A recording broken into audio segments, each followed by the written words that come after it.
Welcome back. Thank you so much for rejoining this very important conversation as we continue to discuss BRICS and the talks of a new shared currency for nation members. Is this a pipe dream or is it a little closer than we think? Well, business speaker and author of The Mastery Code, Llewellyn Devereaux, joins us once again to shed some light alongside tax specialist Natasha Lord. Natasha, welcome back. Thanks for sticking around, my friend. Well, we know that being part of BRICS for South Africa has been all about being part of, economic growth. But are we really benefiting from it as a nation?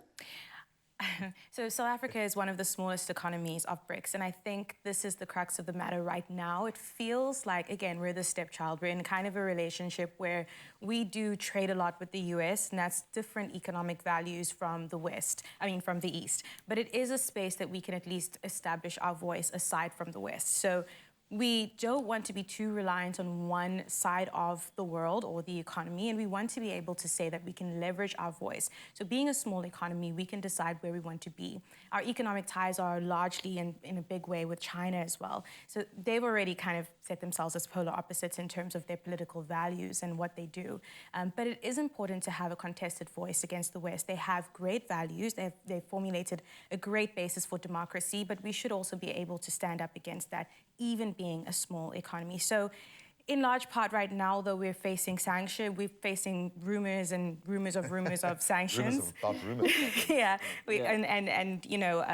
it's something that we can say that, look, these are difficult times, but I do think we need to be in a space where we can have an alternative voice. We need to learn how to do this because this is not going to be the last time. Hopefully, it's not going to be the last time we find ourselves at the center of a geopolitical maelstrom like this. This is great. Yeah, but there are benefits. Yeah, because we are out there. Let's talk about this shared economy, the notion of a currency. Is this a pipe dream? Is this something that could be leveraged in our favor? Is this a real conversation to be having right now, Llewellyn? I think, look, it's going to take some time. It does make sense. I mean, they are talking about the de-dollarization, right? Because everyone has to keep reserves of US currency, and that makes it a thing. Because now, if you get sanctioned and you can't have access to the US dollar, you can't trade. Yeah. So I think what they're really doing is they're making themselves sanction-proof. It makes sense because Europe did it as well with the euro. But the thing is, it takes some time. It's going to take a couple of years for that to be in motion. But it does make sense. It makes a lot of sense. Once again, it's another chess move. And the foundation has to be laid now. They've got to start moving that now, yeah.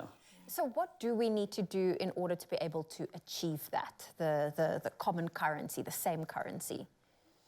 It's going to take a couple of steps. So firstly, I mean, we'll start, I would imagine how it's going to go is that they're going to be trading within the first 5 countries first. Then they're going to be inviting, or maybe spreading it out to the guys who are going to be coming on board, other 17 nations that want to join BRICS. So it's a gradual release, and it's a test of how it's going to go, So it's more about looking at what trades we're doing with the countries, being able to say, okay, cool, this is the currency we're going to all come together on. And then at the same time, it has to be pegged. It has to be, it must be pegged against gold. That's what they're trying to do, right? And if Saudi comes on board, then it becomes interesting because then oil becomes backed by oil as well. Okay. So it's all these, where does the value of the currency come from, and can people trust and believe the currency if it's backed by if it's a might or if it's by commodities? So that's really the process that is going to go under, but it's going to take some time, like I said.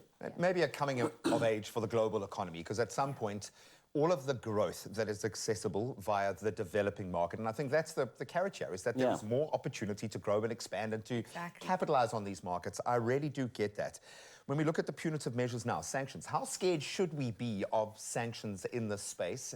And how do we play this? How do we play this angle? I mean, as you mentioned earlier, we are trading a lot with the US. I do think, however, this is important. We need to set a standard for how we respond as South Africa, as an emerging market. We can't just be proverbially bullied into something just because that is now the standard of democracy. So as much as that might be, we can say, listen, we don't agree with Russia. We need to be able to have space to do that on our own right without being forced to do that. This isn't politics, this is economy. Economy. So having that, it sets a standard, it sets a status quo that if you don't align, although in this instance it might be something that we agree with, if it's another instance where we don't agree with it and now we're pretty much economically bullied. How do other emerging markets who potentially want to join BRICS respond with, less resilient economies? And in our case, again, we have the smallest economy out of the BRICS nations, so we're particularly vulnerable to being suppressed into a position that whoever has the biggest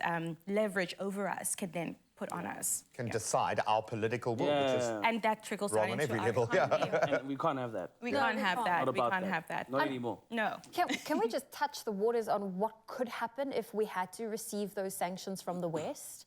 Like, what would happen to our economy? how much of a knock? $15 billion.